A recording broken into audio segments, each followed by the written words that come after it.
आजादी की लड़ाई से दूर क्यों रहे डॉ भीमराव आम्बेडकर? आखिर बाबा साहेब अम्बेडकर जी ने आजादी की लड़ाई क्यों नहीं लड़ी? इसके बारे में जानने के लिए आपको वीडियो को पूरा देखना होगा। अगर वीडियो को पूरा देखने के बाद आपको वीडियो अच्छा लगेगा तो मेरे इस चैनल भीम आर्मी वाला को जरूर सब्सक्राइब कर ले, ताकि इस चैनल पर आपको बाबा साहेब से संबंधित वीडियो का नोटिफिकेशन आपको मिलता रहेगा। चलिए वीडियो को शुरू करते हैं। भारत में अधिकतर महान शख्सियतों के बारे में लोग दो खेमों में बंटे नजर आते हैं। एक वर्ग उनकी अच्छाइयों को गिनाता है तो दूसरा उन पर अंगुली उठाता है। डॉक्टर भीमराव आम्बेडकर भी इससे अछूते नहीं रहे। एक तरफ उन्हें संविधान निर्माता और दलित समाज का उद्धारक बताया जाता है तो दूसरी ओर कुछ लोग स्वतंत्रता संग्राम में हिस्सा न लेने की बात कहकर उन पर निशाना भी साधते हैं। आम्बेडकर के आलोचक दावा करते हैं कि वह अंग्रेजों के साथ थे और उन्हीं के मुताबिक काम करने की वकालत करते रहे।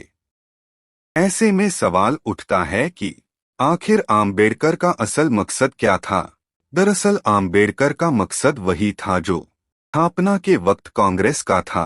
1880 से 1900 के दौर में कांग्रेस जैसे तमाम संगठन थे जो अपने समुदाय के लिए अधिकारों की मांग करते थे, जैसे कि सती प्रथा और बाल विवाह का अंत करवाना।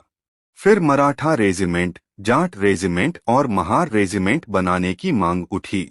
सिविल सर्विसेज में कैंडिडेट्स की उम्र बढ़ाने के लिए भी विरोध प्रदर्शन होने लगे, ताकि ब्रिटिश हुकूमत में हिंदुस्तानियों को ज्यादा प्रतिनिधित्व मिले। ये मांगे बढ़ते बढ़ते 1929 में पूर्ण स्वराज और 1942 में भारत छोड़ो आंदोलन तक पहुंची।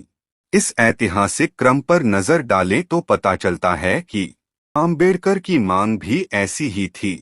वह पहले अपने समुदाय की भलाई चाहते थे। उनका मानना था कि अगर किसी शख्स को समाज में सिर उठाकर चलने की आजादी नहीं, तो उसके लिए देश की आजादी के कोई मायने नहीं।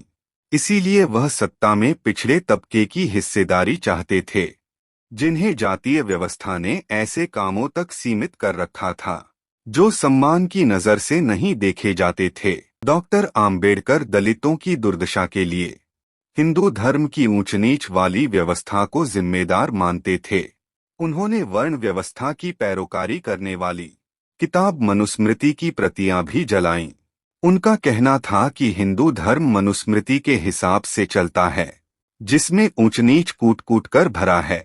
द फिलॉसफी ऑफ हिंदुइज्म में आम्बेडकर ने लिखा है, मनु ने 4 वर्ण की वकालत की, फिर चारों वर्णों को अलग अलग रखने के लिए जाति व्यवस्था की नींव पड़ी।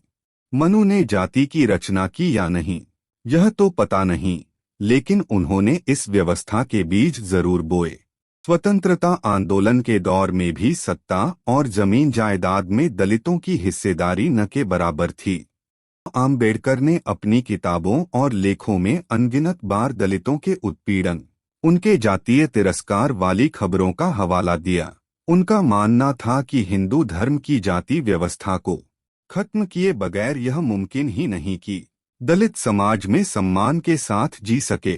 यही वजह थी कि वह सत्ता में दलितों की हिस्सेदारी चाहते थे, ताकि उनके खिलाफ हो रहे अत्याचारों को रोका जा सके। आम्बेडकर दलितों की दशा सुधारने वाली मांगों पर ही अड़े रहे। वहीं कांग्रेस लगातार अपनी मांगों और आंदोलन का दायरा बढ़ाती रही। उसने दलितों से जुड़े मसलों को अनदेखा तो नहीं किया, लेकिन उनकी स्थिति सुधारने के लिए कुछ किया भी नहीं। उसका मानना था कि जब आजादी मिल जाएगी तो दलितों के साथ होने वाले भेदभाव भी अपने आप खत्म हो जाएंगे। वहीं आम्बेडकर का कहना था कि छुआछूत अंग्रेजों की देन नहीं है, जो उनके जाने के बाद खत्म हो जाएगी। दलितों के साथ यह भेदभाव तो धार्मिक आधार पर सदियों से हो रहा है।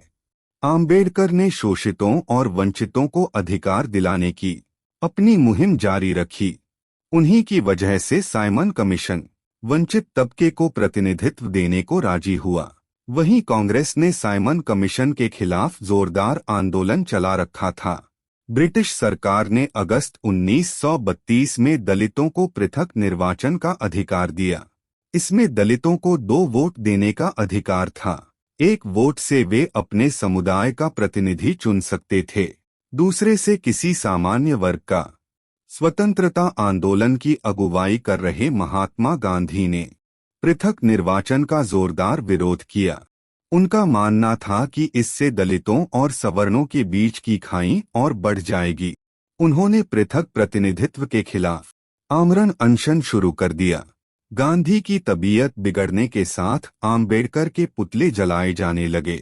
कई जगह दलित बस्तियों पर हमले भी हुए। आखिरकार आम्बेडकर झुके और 24 सितंबर 1932 को गांधी और आम्बेडकर के बीच पूना पैक्ट हुआ। इससे दलितों के पृथक निर्वाचन और 2 वोट का अधिकार खत्म हो गया।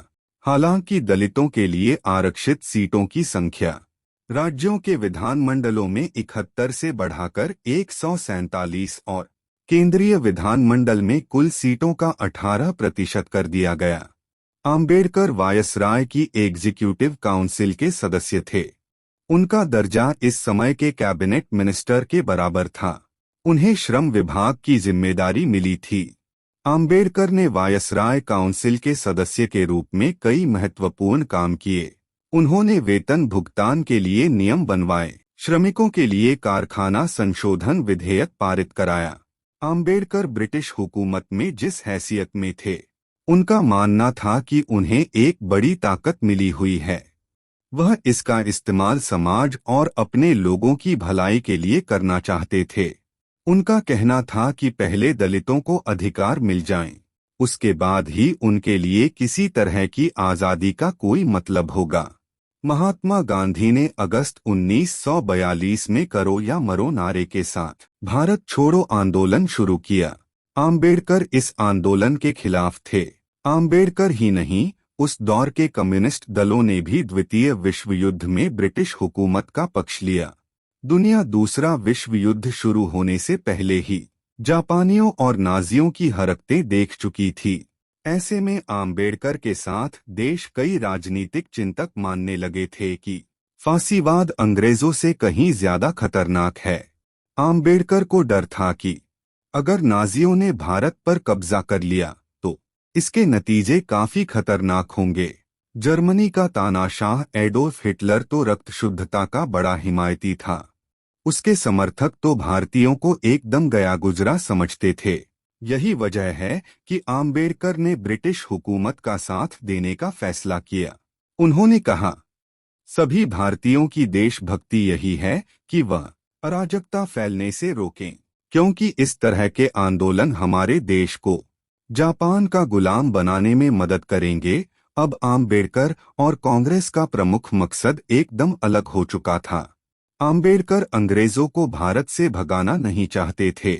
वह अंग्रेजी कानून से सीमित आज़ादी के पक्षधर थे, जैसा कि कांग्रेस 1929 तक कहती थी। आम्बेडकर और गांधी के बीच तल्खियां भी पूना पैक्ट के बाद बढ़ती गईं। उन्होंने गांधी की हत्या पर यहां तक कह दिया, गांधी की मौत से कुछ अच्छा निकलकर सामने आएगा। अब जनता को सुपरमैन के जुड़ाव से मुक्ति मिलेगी।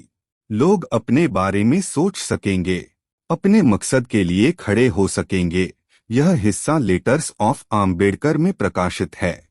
कांग्रेस और आम्बेडकर ने अपनी लड़ाई एक ही तरह से शुरू की थी, लेकिन सामाजिक कुरीतियों और सिविल सर्विसेज में उम्र बढ़ाने जैसे मामलों पर कांग्रेस की मांगें मान ली गई। इससे उसकी लड़ाई भारत छोड़ो आंदोलन तक पहुंच गई। वहीं आम्बेडकर की लड़ाई दलितों को हक दिलाने तक ही उलझी रही, क्योंकि उसमें कोई ठोस प्रगति ही नहीं हुई। आम्बेडकर का मानना था कि आज़ादी के बाद भी दलितों के साथ भेदभाव जारी रहेगा, इसलिए वह कानूनी प्रावधानों के जरिए दलितों को ज्यादा से ज्यादा अधिकार दिलाना चाहते थे।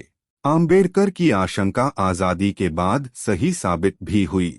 आज़ादी के 70 साल बाद भी दलितों के साथ भेदभाव हो रहा है। आज भी दलितों को मंदिर में न घुसने देने और उन्हें घोड़ी पर चढ़ने से रोकने की घटनाएं उसी तरह से अखबारों की सुर्खियां बनती हैं, जैसे अंग्रेजों के जमाने में बनती थीं। शायद यही वजह थी कि आम्बेडकर को लगता था कि दलितों को उनका हक दिलाना संपूर्ण आज़ादी से ज्यादा जरूरी है। इसीलिए बाबा साहेब ने आज़ादी की लड़ाई से दूर रहे थे। अगर इस वीडियो को देखने के बाद आपको कुछ जानकारी मिला हो तो मेरे इस चैनल को सब्सक्राइब कर लीजिए और वीडियो को लाइक शेयर कमेंट जरूर करें। धन्यवाद।